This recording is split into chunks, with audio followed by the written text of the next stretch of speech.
Hello viewers, welcome back. Good afternoon. I am Harshita from Learning World Classes. So जैसे कि आपने देखा था लास्ट क्लास में हमने एक टॉपिक स्टार्ट किया था हिंदी व्याकरण का, जो कि था संज्ञा। संज्ञा द वेरी फर्स्ट टॉपिक, जो सबसे पहले आप किसी भी भाषा में या हिंदी या इंग्लिश में जब आप कोई चीज़ पढ़ते हैं तो बेसिकली द ग्रामर पोर्शन में बहुत ज़्यादा इंपॉर्टेंट टॉपिक होता है हमारा संज्ञा, या फिर इंग्लिश में नाउन।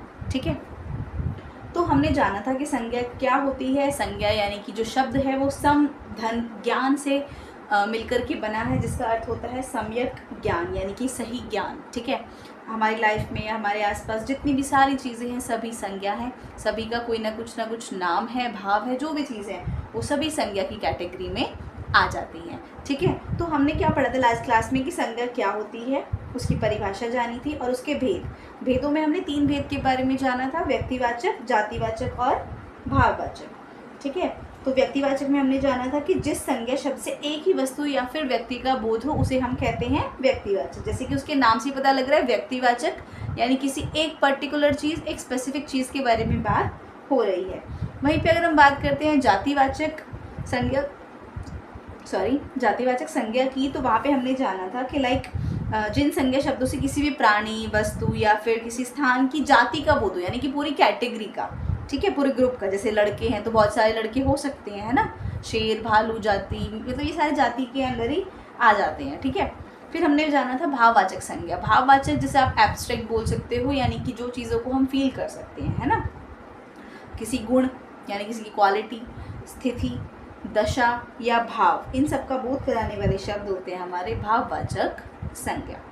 ठीक है, तो हमने कल इस वीडियो में कंप्लीट कर लिया था कि संज्ञा कौन कौन सी होती है। ठीक है, इसके भेद कौन कौन से होते हैं। आज हम जानेंगे जो भाववाचक संज्ञा है, जो हमारा थर्ड पार्ट है, उसके कितने प्रकार होते हैं और उनसे उनका यानी कि निर्माण, यानी कि उनको किस तरीके से बनाया जाता है। ठीक है, तो आज हम जानते हैं भाववाचक संज्ञा को। ठीक है, तो भाववाचक संज्ञा 2 प्रकार की होती हैं।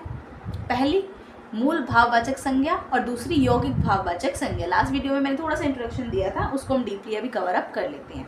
ठीक है, तो मूल भाववाचक संज्ञा कौन सी होती है? जो मूल रूप से भाववाचक संज्ञा होती है। मूल रूप यानी कि प्रॉपर, पूरी तरीके से मूल भाववाचक, जैसे सुख, दुख, मान, अपमान, बुद्धि, मृत्यु, ज्ञान। ठीक है, यानी कि नॉर्मली इनका एक अपना मीनिंग है और ये भाव है। ठीक है, फिर उसके बाद अगर हम बात करते हैं यौगिक भाववाचक संज्ञा। यौगिक यानी कि किसी के द्वारा जोड़ करके या किसी के थ्रू बनाई गई। ठीक है, तो इसमें हम क्या बोलेंगे, जो भाववाचक संज्ञा अन्य शब्दों से यानी दूसरे शब्दों से बनाई गई हैं उन्हें हम यौगिक भाववाचक संज्ञा कहेंगे। ठीक है, यौगिक भाववाचक में कौन कौन सी आ जाएंगी? जैसे बच्चा, बचपन, नवीन, नवीनता। ठीक है, तो इस तरीके से यानी कि दूसरे वर्ड्स के थ्रू जब हमारे जो संज्ञा है उनके थ्रू जब हम भाववाचक संज्ञा बनाते हैं तो वो यौगिक भाववाचक संज्ञा की कैटेगरी में आ जाती है। जैसे मानव, मानवता। ठीक है, अच्छा, अब हम बात करते हैं भाववाचक संज्ञा का निर्माण किन किन तरीकों से होता है। ठीक है, बेसिकली ना 5 तरीके होते हैं, हम पांचों के बारे में जानेंगे। ठीक है, पहला होता है जातिवाचक संज्ञा शब्दों से, दूसरा सर्वनाम शब्दों से यानी प्रोनाउन से, तीसरा विशेषण से, चौथा क्रिया से और पांचवा अव्यय शब्दों से। ठीक है, तो सबसे पहले हम जानते हैं जातिवाचक संज्ञा से भाववाचक संज्ञा को किस तरीके से हम बना सकते हैं। ठीक है, अब देखो, मानव, मानवता, भाई, भाईचारा, मनुष्य, मनुष्यता, ये सभी क्या है? जातिवाचक है ना। हम किसी पर्टिकुलर मानव यानी मनुष्य की बात तो नहीं कर रहे, बट एक पूरी जाति को लेकर चलते हैं। भाई यानी सबका कोई भी भाई हो सकता है ना, बट अगर आप यहाँ पे नाम लेते हो तो वो आपका व्यक्तिवाचक में आ जाता है। ठीक है, ऐसे ही वकील, वकील कितने सारे हो सकते हैं ना, कोई भी हो सकता है, वकील से वकालत।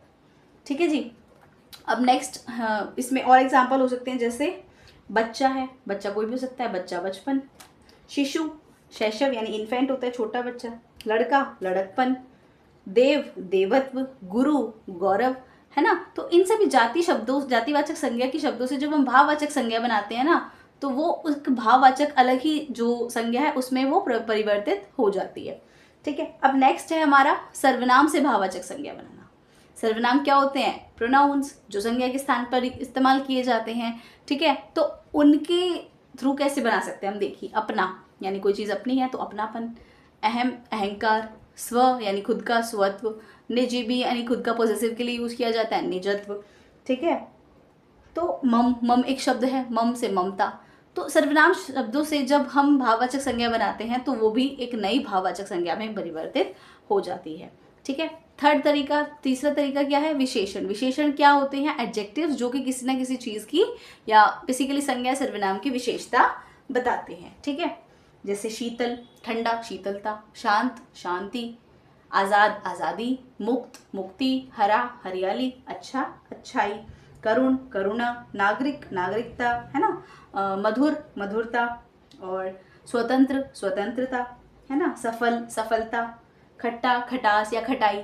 ठीक है। तो ये सब क्या है? विशेषण शब्दों से हमने भाववाचक संज्ञा को बनाया। ठीक है।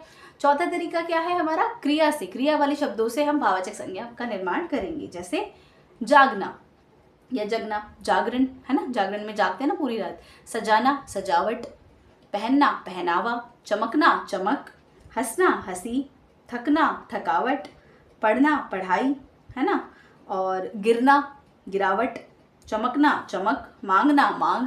तो ये क्या है? क्रिया शब्द है, उनसे हमने क्या बना दिए? भाववाचक संज्ञा बना दी। ठीक है। फिर लास्ट तरीका क्या है हमारा? फिफ्थ, अव्यय शब्दों से। अव्यय शब्द क्या होते हैं ना, वो किसी भी सेंटेंस में अगर यूज हो जाते हैं ना तो उनको अपना भाव यानी कि अपना वो चेंज करने की जरूरत नहीं होती। ठीक है। वो हर किसी के साथ एज इट इज सेम रहते हैं और उनके ऊपर लाइक जैसे कारक, लिंग, इन सब का कोई भी प्रभाव नहीं पड़ता और ना वो परिवर्तित हो सकते हैं। ठीक है। जैसे शीघ्र, शीघ्रता यानी जल्दी, नीचे, नीचाई, भीतर, भीतरी, समीप, समीपता, पास, है ना, निकट, निकटता, ऊपर, ऊपरी, ठीक, ऐसी दूर, दूरी। ठीक है ना। तो ये शब्द ऐसे होते हैं मतलब किसी और के प्रभाव में आकर के बदलाव नहीं करते अपने आप में, सेम ऐसे ही रहते हैं। तो अव्यय शब्दों से भी हम भाववाचक संज्ञा का निर्माण कर सकते हैं। ठीक है। तो आई होप कि आपको ये वाला टॉपिक समझ में आ गया होगा कि संज्ञा के साथ साथ संज्ञा के भेद तो हमने जान लिए थे, लेकिन भाववाचक संज्ञा में किस तरीके से हम भाववाचक संज्ञा को बना सकते हैं दूसरे शब्दों से, वो चीज़ हमने यहाँ पर जानी। ठीक है। ये यौगिक भाववाचक संज्ञा के अंदर आ जाते हैं। ठीक है। क्योंकि दूसरे शब्दों के द्वारा निर्मित की जाती हैं। ठीक है। तो आई होप कि आपका संज्ञा वाला जो टॉपिक है, कॉन्सेप्ट है, वो क्लियर हो गया होगा। फिर भी अगर आपको कोई भी डाउट है, कोई भी क्वेश्चन है, तो आप कमेंट्स सेक्शन में जरूर डाल सकते हैं। We will try to give answer of your doubt. Okay, thanks for watching. If you like the video please do like, share and subscribe. और आने वाली कक्षाओं में बने रहिए। हम आने वाली क्लासेस में पार्ट ऑफ स्पीच, जैसे इंग्लिश की हमने कंप्लीट की, इसी तरीके से हम हिंदी की भी कंप्लीट करेंगे। जैसे संज्ञा, सर्वनाम, क्रिया, क्रिया विशेषण, समुच्चय, बोधक, बहुत सारी चीजें हैं जो कि हम आने वाली वीडियोज में कवर अप करने जा रहे हैं। ठीक है। And stay tuned for the more content. Thanks for watching and please support. Bye bye.